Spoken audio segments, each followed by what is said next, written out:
tarde, pessoal. Meu nome é Rafael Fraguas. Eu estou no 5º semestre do curso de Engenharia Física e eu sou IC do professor Celso desde dezembro do ano passado. Então, hoje eu vou apresentar brevemente o meu projeto de IC e os estudos que eu tenho feito nesses últimos 4 meses. Esse aqui é o título do projeto: Estados coletivos claros e escuros da luz. Uma explicação corpuscular dos padrões de interferência. Acho que pelo título já fica bem óbvio de onde ele vem, né? Mas para falar, né, a motivação desse... Ixi, ficou bem pequeno, né? Será que dá para eu aumentar aqui um pouco? Ou tá muito ruim de ler? Tá ok? Tá bom. Assim, o mais relevante eu vou falar, né? A motivação surge, né, desse artigo do professor Celso, que ele já apresentou hoje mais cedo, né, mas dessa teoria, né, dessa interpretação dos estados bright e dark. E a partir disso, né, surgem diversas dúvidas de possíveis aplicações, e inclusive dúvidas bem fundamentais sobre a dualidade onda-partícula. Aqui eu trouxe alguns exemplos de artigos aqui do grupo mesmo, para ilustrar aplicações já existentes dessa teoria. Então, o primeiro artigo ali é o do Ciro, do laser pulsado, já apresentado hoje. Perdão, esse é o terceiro. O primeiro é do Celso, né? O segundo é a aplicação de dark states em apagamento quântico, em circuitos supercondutores. Também tem energia térmica armazenada nesses dark states. Interferência entre ondas eletromagnéticas e ondas mecânicas, portas quânticas usando bright dark states e interferência entre ondas que não estão espacialmente sobrepostas. E aí o meu projeto é justamente explorar, a ideia, né, é explorar essas possibilidades que essa teoria nos dá.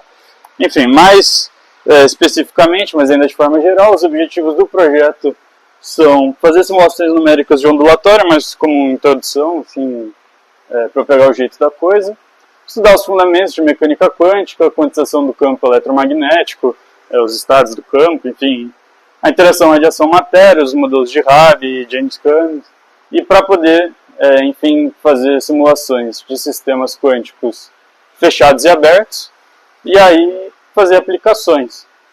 E o que eu venho estudando até agora é um sistema de transparência eletromagneticamente induzida, uma configuração alternativa da configuração usual. Mas para isso, antes eu vou só introduzir o que é o sistema usual de EIT. Então, no sistema usual de EIT você tem um átomo, vários átomos, usualmente na configuração lambda, você pode ter outras configurações para átomos de 3 níveis.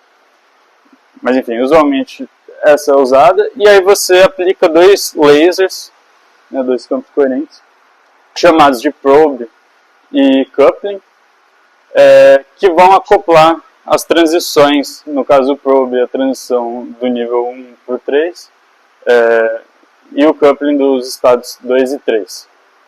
E aí, nossa, esse gráfico não está aparecendo, né? Bom, a partir disso, o que acontece? Devido à interferência entre esses lasers, esses campos e a interação, surge um estado escuro em que esses lasers eles, não interagem com o átomo, né? E eu vou mostrar isso. E aqui esse gráfico que não está dando para ver no projetor, o pessoal de casa vai estar conseguindo ver. Mas é da absorção do meio em função da dissintonia, da diferença ali daqueles deltas. E aí, na verdade, eu vou só fazer aqui o desenho dele. Ele vinha assim, e normalmente faria assim, mas aí ele tem uma queda abrupta, e depois ele volta, ilustrando que tem um ponto que não tem absorção. Bom, esse aqui é o Hamiltoniano usado, usualmente. Então, os primeiros termos são em relação aos estados internos atômicos, e aí os últimos 4, né, com os hermitianos, é em relação ao acoplamento, os ômegas são a frequência de Rabi de cada campo, e aí, né, que vão induzir os acoplamentos das transições 1,3 e 2,3. E aí o que a gente faz? A gente aplica duas transformações unitárias, a primeira para passar para o referencial de interação, e a segunda para um referencial girante para tirar a dependência temporal. E a gente fica com esse Hamiltoniano aqui, e aí, assumindo os mesmos deltas, a gente pode escrever ele matricialmente na base dos estados atômicos, dessa forma, e aí a gente pode diagonalizar ele, achando esses autovalores, e a gente vê de fato um autovalor zero, que vai ser referente ao alto estado escuro. Depois eu vou mostrar isso explicitamente. E aí uma coisa que a gente fez foi calcular a força efetiva nesses estados, a fim de comparação com o modelo que eu vou mostrar em seguida. E essas são as coisas, no caso da alta energia zero, a gente tem uma força zero, nos outros dois casos uma força diferente que vai depender dos acoplamentos. Outra coisa interessante que vai servir para meio que justificar a ideia da nova configuração é falar sobre a polarização. A polarização ela é definida dessa forma, onde a parte real do Q é o índice de refração, enquanto a parte imaginária dá a absorção, é daí que vem aquele gráfico da absorção.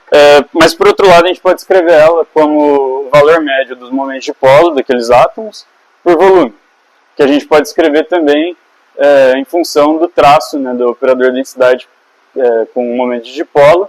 E aí, com as transições permitidas, a gente pode escrever dessa forma aqui, dessa última equação.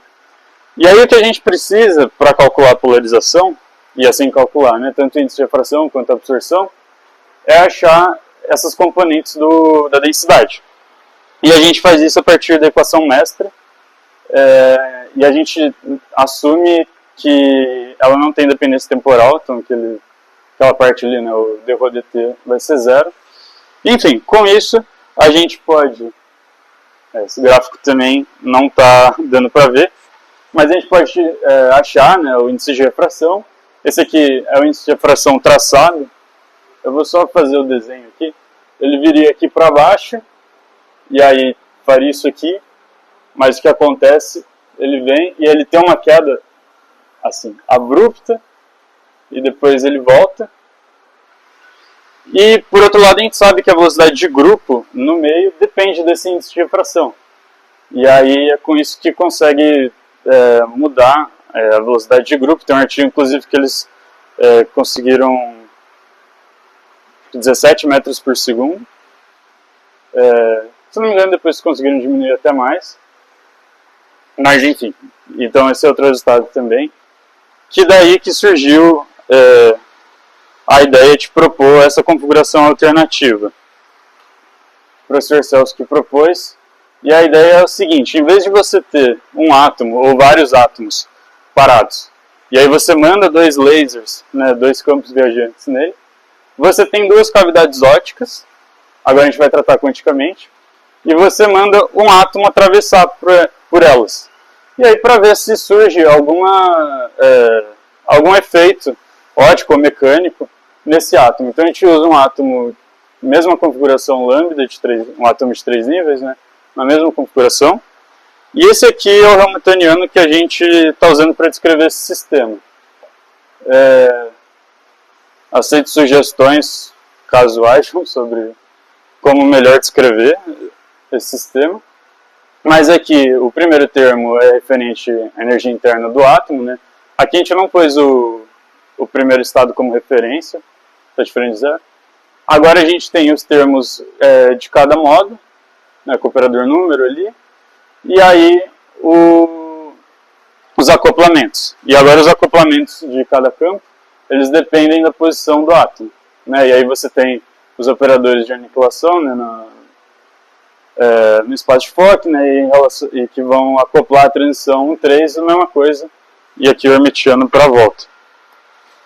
E aí a gente aplicou as duas mesmas transformações unitárias, chegamos nesse Hamiltoniano aqui, na interação, e nesse referencial girante. E aí, escrevendo na base formada os estados de uma interação, ou seja, de um fóton, no caso ali o que a gente escreveu, a primeira coluna seria referente ao estado atômico, e aí as outras duas é a população, né, em cada módulo. Aí, assumindo os deltas iguais, a gente escreveu matricialmente dessa forma, e aí diagonalizando a gente tem de fato um autoestado zero, perdão, uma autoenergia zero, e aí o autoestado referente a esse, e vocês podem ver explicitamente que não tem projeção, né, no estado desse estado, e também ele não evolui temporalmente. A gente põe no operador de evolução temporal. E assim a gente calculou a força efetiva para todos os três autoestados e deram iguais ao outro caso. Esse valor aqui de 2 e esse 4 dentro da raiz quadrada é porque no acoplamento de Rabi, no caso usual, ele define com uma frequência, né, o ômega sobre 2, e a gente não pôs esse fator meio, e aí na força ficou assim, mas deu exatamente igual, claro, dependendo, né, do acoplamento. E aí agora, para calcular a velocidade de grupo, a gente partiu da mesma equação mestra, e aí a gente vai usar o Hamiltoniano que eu já mostrei para vocês, e o operador de densidade nesse caso a gente está escrevendo dessa forma, como produto tensorial do operador de densidade do átomo e de cada campo. Do átomo está escrito da forma mais geral possível, com todas as transições, e aí dos campos também está dessa forma, e as coerências a gente deixou igual. Enfim, e agora eu estou fazendo essas contas aqui, a gente ainda não chegou na expressão da velocidade de grupo. E é isso.